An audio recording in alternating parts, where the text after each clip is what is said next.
देखो, तो कल तक हमने न्यूमेरिकल करा दिए थे रिलेटेड टू रेजिस्टेंस, है ना। Now we are heading towards the factor जिस पे डिपेंड करता है क्या, रेजिस्टेंस। अच्छा, आपने सुना होगा घर पहले, क्योंकि घर में पहले इन्वर्टर्स नहीं होते थे लोगों के, है ना, तो लोग बैटरी चार्ज कराने जाते थे और बैटरी चार्ज करा के लेके आते थे दुकान से, लेके आते थे, तो फिर कहते थे भैया इसे संभाल चलाओ, ज्यादा लंबा तार ना लगाओ, तार जो लगाना थोड़ा मोटा तार लगाना, पतला तार मत लगाना, ठीक है, तो कहते नहीं कहते थे, और अच्छे क्वालिटी का तार लगाना, नहीं तो जल्दी बैठ जाएगी। अच्छा, जल्दी बैठने का कारण क्या था, सुनो, कहते थे जब लंबा तार कर देते थे, तो तार लंबा कर देते थे, तो करंट को ज्यादा दूरी तय करनी पड़ती थी, तो ज्यादा दूरी तय करनी पड़ती थी, तो रेजिस्टेंस हमने बताया ना, रेजिस्टेंस क्या होता है, एक फंडामेंटल प्रॉपर्टी होती है किसी भी कंडक्टर की, होती ना, तो वो उससे ज्यादा लड़ना पड़ता था। अच्छा, मान लो यहां से यहां जाना है और यहां से यहां जाना है, तो बताओ और रेजिस्टेंस सेम है, सबसे ज्यादा रेजिस्टेंस किसमें लड़ना पड़ेगा, किसमें लड़ना पड़ेगा, बताओ।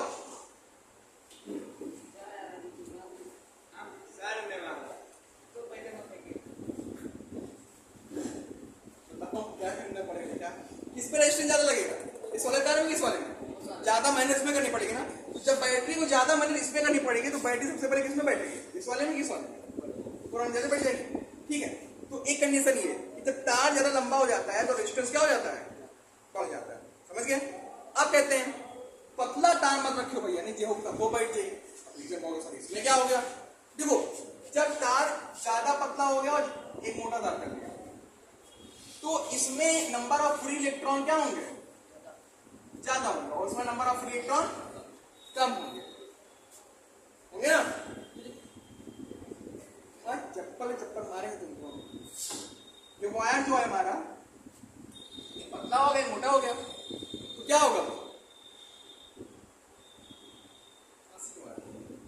जो सुना रहे, तो इसमें नंबर ऑफ इलेक्ट्रॉन ज्यादा हो गए, जिसमें नंबर ऑफ इलेक्ट्रॉन ज्यादा होंगे वो क्या होगा, उसमें करंट आसानी से पाएगा, जब करंट आसानी से पाएगा उसमें रेजिस्टेंस कम होगा, जब रेजिस्टेंस कम होगा तो यानी बैटरी कम बैठेगी और इसमें जल्दी बैठ जाएगी। यानी कि जो रेजिस्टेंस होता है वो एरिया पे डिपेंड करता है, अगर किसी भी तार का, किसी भी वायर का एरिया हम बढ़ा दें तो रेजिस्टेंस क्या हो जाएगा, कम हो जाएगा, और किसी भी तार का एरिया घटा दो, एग्जाम्पल लेते नाली से, नाली ठीक है, पतली नाली है, ज्यादा पानी डाल दो, क्या होगा, पानी नाली से बाहर निकल आएगा। और अगर आप कहोगे सर अगर ज्यादा वोल्ट की बैटरी लगा दी है, ज्यादा वोल्ट की बैटरी लगा दी है, क्योंकि कम इसका एरिया है तो करंट कम लेके जाएगा, लेकिन इससे करंट ज्यादा रहा है तो तार क्या हो जाएगा, जल जाएगा, है ना, यानी कि क्या हो जाएगा, वायर शॉर्ट सर्किट हो जाएगा, यानी fire that catch the fire, fire that catch the fire, है ना, ऐसा वायर जो फायर कैच कर ले वो पतला होता है, उसका रेजिस्टेंस क्या होता है, ज्यादा। आपने देखा होगा कहते हैं गर्मियों में तार में आग ज्यादा लगती है, रीजन क्या होता है, हीट का भी प्रभाव पड़ता है, जैसे से हीट बढ़ेगा, वैसे वैसे रेजिस्टेंस भी क्या हो जाता है, बढ़ जाता है, ठीक है। चार चीज को चार चीज बताया, एक हीट, एक क्या, तीन चीज बताया, ये क्या बताया कि लंबाई अगर बढ़ गई तो रेजिस्टेंस बढ़ गया, लंबाई घट गई रेजिस्टेंस घट गया, एरिया बढ़ गया रेजिस्टेंस घट गया, एरिया घट गया रेजिस्टेंस बढ़ गया, और टेम्परेचर बढ़ गया तो रेजिस्टेंस बढ़ गया, और टेम्परेचर घट गया तो रेजिस्टेंस घट गया। और लास्ट मटेरियल, किस मटेरियल में बना है, आप रेजिस्टेंस सबसे ज्यादा किस मटेरियल में होता है, टंगस्टन होता है, टंगस्टन नाइक्रोम वायर, है ना, जो बल्ब के अंदर लगा होता है, जो हीटरम लगा होता है, उसका रेजिस्टेंस ज्यादा तो फिर जलने लगता है तार, देखोगे ना, रेजिस्टेंस ज्यादा होता है तार जलने लगा, एग्जांपल हीटर वायर ले लो, रेजिस्टेंस ज्यादा हुआ तो तार जलने लगा, क्यों जलता है, क्योंकि रेजिस्टेंस ज्यादा होता है, उसमें आग पकड़ ले, आग होती है वो, ठीक है, एग्जांपल प्रूफ हो गया ना। आगे उसके बाद क्या आता है, अब आप एक तरफ ले लो टंगस्टन वायर और एक तरफ ले लो क्या, कौन सा वायर, कॉपर वायर ले लो, एक तरफ लेके टंगस्टन वायर, एक तरफ कॉपर वायर लेके, तो रेजिस्टेंस किसमें ज्यादा होगा, टंगस्टन वाले में कि कॉपर वाले में, टंगस्टन में, क्यों? क्योंकि नंबर ऑफ फ्री इलेक्ट्रॉन इसमें क्या होते हैं, कम होते हैं, और इसमें नंबर ऑफ इलेक्ट्रॉन ज्यादा होते हैं। सब कुछ खेल है फ्री इलेक्ट्रॉन का, समझ गए? टेम्परेचर ये तो रेजिस्टेंस कितनी चीजों पर डिपेंड करता है, पहले बताओ। देखो लिखना शुरू करो सब लोग।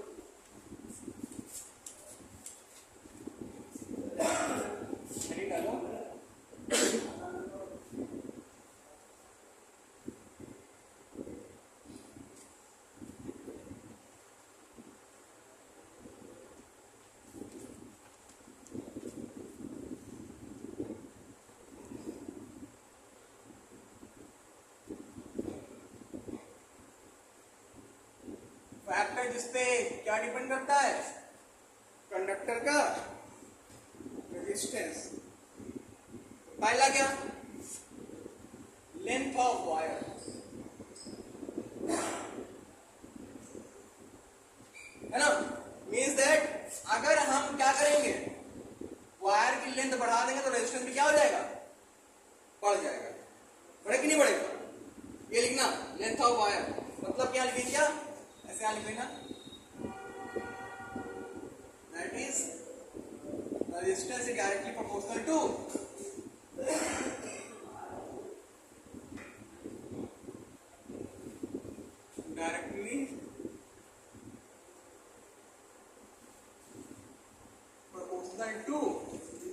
लेंथ। अगर लेंथ बढ़ा दिए तो रेजिस्टेंस क्या हो जाएगा, बढ़ जाएगा। एग्जांपल दे दिया है, इसको इक्वेशन नंबर क्या मान लिए, फर्स्ट। दूसरा किस पे डिपेंड करता है, एरिया ऑफ कंडक्टर या वायर।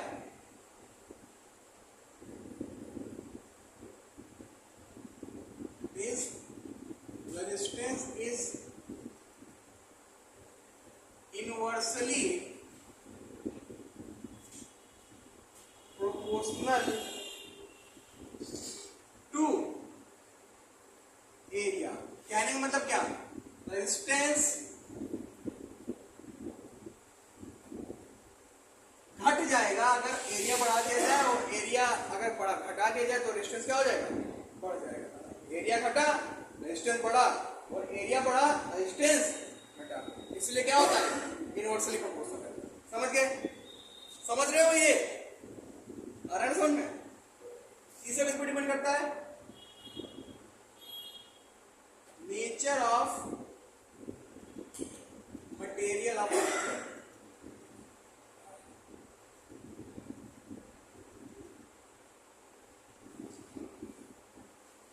किस मटेरियल का बना है।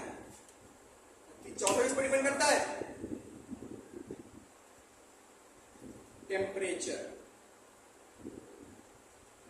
तो किसकी चीज पर डिपेंड करता है, लेंथ वायर के और नेचर पे और टेम्परेचर पे। तो समझ गया? अभी देखो यहाँ एक नया बवाल आएगा जिसको बोलते हैं स्पेसिफिक कंडक्शन। क्या बोलते हैं, स्पेसिफिक रेजिस्टेंस या रेजिस्टिविटी, ठीक है, या रेजिस्टिविटी। अब देखो यहाँ पे बेटा किन चीज पे डिपेंड किया, लेंथ पे डिपेंड किया और एरिया पे डिपेंड किया। किस पे डिपेंड किया, लेंथ पे, एरिया पे। यानी क्या, from equation first and second क्या हो जाएगा, आर प्रोपोर्शनल एल अपॉन ए हो जाएगा कि नहीं हो जाएगा, होगा ना। आर प्रोपोर्शनल एल अपॉन ए होगा कि नहीं होगा, और कैसे सर, एल ऊपर मल्टीप्लाई हो गया, एल अपॉन ए हो गया ना। अब जब प्रोपोर्शनल हटता है तो कांस्टेंट आता है ना, मैंने बताया था जब भी प्रोपोर्शनल हटा होगा तो कोई कांस्टेंट आएगा। यहां कौन सा कांस्टेंट आएगा, यहां कांस्टेंट आता है रो। क्या आता है, रो। जहां ये रो है क्या, रेजिस्टिविटी या स्पेसिफिक,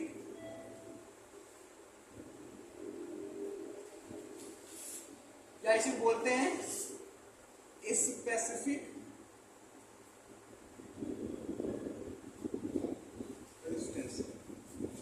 ठीक है, ऐसे देने का क्वेश्चन कि एक कार है, उसकी लेंथ इतनी है, उसका एरिया ये है ना, और उसमें इतना ओम का करंट, इतने ओम उसमें रेजिस्टेंस है, तो बताओ स्पेसिफिक रेजिस्टेंस क्या होगा। ये फॉर्मूला, तो स्पेसिफिक रेजिस्टेंस का पता करना हो तो क्या हो जाएगा, स्पेसिफिक रेजिस्टेंस बराबर R A upon L, R A upon हो जाएगा कि नहीं हो जाएगा? होगा ना? अच्छा, स्पेसिफिक रेजिस्टेंस को नापेंगे किससे? यूनिट क्या होगी इसकी? तो इसकी यूनिट हो जाएगी ओम स्क्वायर मतलब मीटर स्क्वायर, और मीटर से स्क्वायर से मीटर कैंसिल क्या हो जाएगा? ओम मीटर। इसको किससे नापते हैं? ओम मीटर। अगर किसी भी नंबर के पीछे ओम मीटर लिखा हुआ है तो समझ जाओ किसकी वैल्यू है? वो स्पेसिफिक रेजिस्टेंस की वैल्यू है। क्लियर? कोई डाउट इतने टॉपिक में? तो ये बता दिए ना कि लेंथ ऑफ वायर पर डिपेंड करता है रेजिस्टेंस। अगर लेंथ बढ़ा दिए तो बढ़ जाएगा, लेंथ घटा दिए तो रेजिस्टेंस घट जाएगा। क्लियर? और क्या होता है? इनवर्सली प्रोपोर्शनल होता है एरिया के। एरिया बढ़ा रेजिस्टेंस घटा, और रेजिस्टेंस एरिया घटा रेजिस्टेंस बढ़ गया। मटेरियल पे डिपेंड करता है और टेम्परेचर पे डिपेंड करता है। और ये हो गया उसका फॉर्मूला। इक्वेशन फर्स्ट सेकंड से ये आ गया, और प्रोपोर्शनल हटा तो एक कांस्टेंट है, इसको रो बोलते हैं। क्लियर? रो बराबर आर अपॉन एल, और यूनिट क्या हो जाएगी? Ohm. Got it? Any doubt? तो यहाँ पे हमें एक नई चीज मिली। नई चीज क्या मिली? Specific resistance. और स्पेसिफिक रेजिस्टेंस का फॉर्मूला क्या होता है? आर ए अपॉन एल, जहां आर क्या है? रेजिस्टेंस, ए क्या है? Area of wire, and L क्या है? Length of wire. क्लियर? इतना समझ गए? कोई डाउट नहीं ना? तो किन की चीजों को फैक्टर पे डिपेंड करता है ये बता दिया, और एक नया फॉर्मूला इससे मिला हमें, उसको हम बोलते हैं स्पेसिफिक रेजिस्टेंस। अब इसके बाद हम आगे आएंगे। आगे हम क्या पढ़ेंगे? टेम्परेचर कोएफिशिएंट ऑप्शन आप में नहीं है, सब 12th में। ठीक है, तो इसको पढ़ने को मतलब नहीं। तो जब ये हो गया हमारा स्पेसिफिक रेजिस्टेंस, अब हम आगे पढ़ेंगे human body and electricity.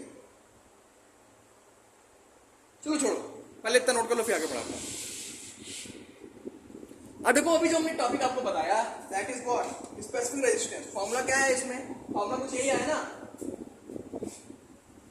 Row is equal to R A upon L. क्या है ना? जहां आर, देखो क्या, जहां रो क्या है? Specific resistance. आर क्या है? रेजिस्टेंस। ए क्या है? Area of conductor. Conductor mean wire भी हो सकता है वो, कंडक्टर जिसमें इलेक्ट्रिसिटी कंडक्ट हो। एंड एल क्या है? Length of conductor.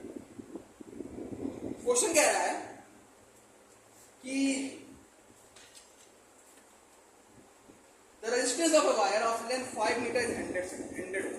क्या कह रहा है क्वेश्चन? ये क्वेश्चन नंबर फर्स्ट है इसमें कि 5 ओम, ध्यान सुनिएगा, ये 5 मीटर वायर का रेजिस्टेंस कितना है? लेंथ कितनी दी है? 5 मीटर दी है। इसका रेजिस्टेंस कितना है?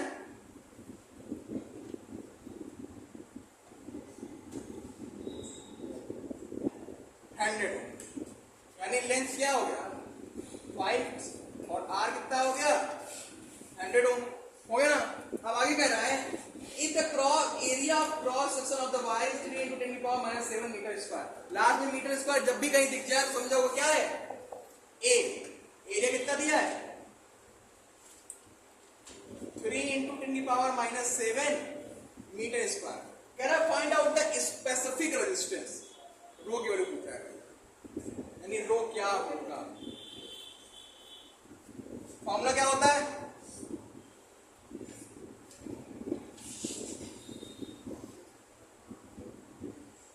Rho is equal to R A upon L. Value of R 100 ohm. देखो सारी वैल्यू मीटर, ओम, मीटर, मतलब कि अपने एसआई यूनिट में होनी चाहिए, जो नॉर्मल यूनिट्स होती है। ठीक है, आर की वैल्यू कितनी है? 5। एरिया कितना है? 3 into 10 to the power minus 7, और लेंथ कितनी है? 5। एल 5 का है, आर 100, सॉरी, और ये 5 हो। अब काट दो, 5 बजे 5 20 हो गया, 23 जा 60 into 10 to the power minus 7। वो इतना। अब देखो, जब भी हम पॉइंट इस तरफ बढ़ाते हैं, ठीक है, तो पावर क्या कर देते हैं?